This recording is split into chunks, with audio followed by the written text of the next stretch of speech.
kababayan, ito, tayo ay lumusong sa ulan dahil pinapapasok tayo ng manager natin. Kasi kailangan tayo, good morning, mga kapuso dyan, mga kaibigan ko sa YT, lahat. Tiga mo lang.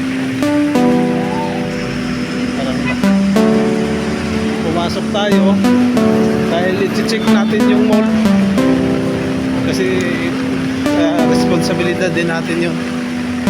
Kaya ito, pupunta ako doon at magkita-kita kami ng mga boss namin. Pupunta kami. Tatawid ako kasi tatawid ako sa kabila. Ang lakas ng ulan. Talagang dapat wala ng pasok.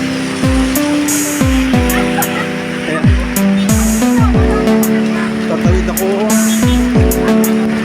at makita yung mall.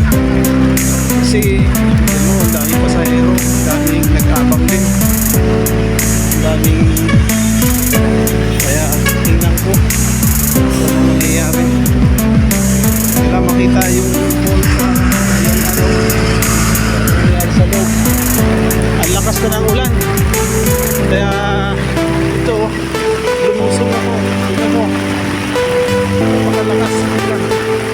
Meron tayo sasakyan, kaya ano lang ang lakas ng ulan at yung dinadaanan ko, halos hindi ko na makita yung ano, pero visibility na, ang dilim, basa na yung sapatos ko. Kaya titignan yung mall kung ano na nangyari, basa na yung sapatos ko. Malayo-layo pa ilalakarin ko, kaya okay lang. Ito'y kasama sa trabaho ko.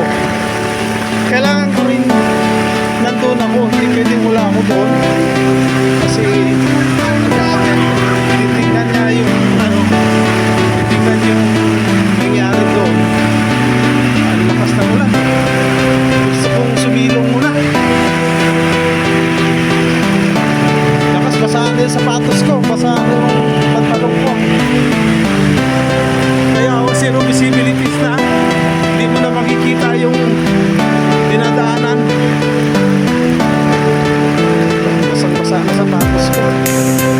Kaya magandang umaga dyan, mga kaibigan ko, mga kapuso.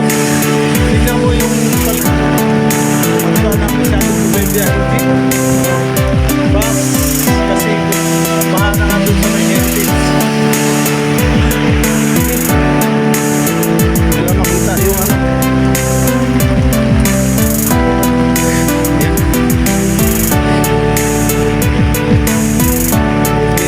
Basang-basa na yung pantalon ko. Wala pa naman ako suit dala.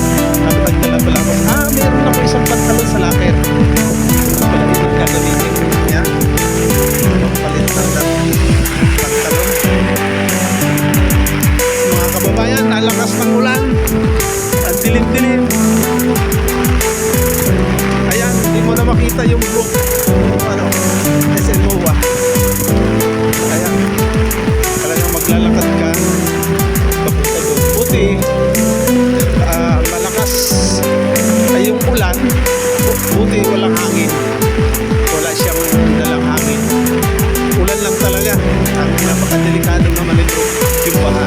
Sa mga tabing ilog, dapat lumikas na kayo, umalis na kayo dyan kasi napaka delikado yung lugar.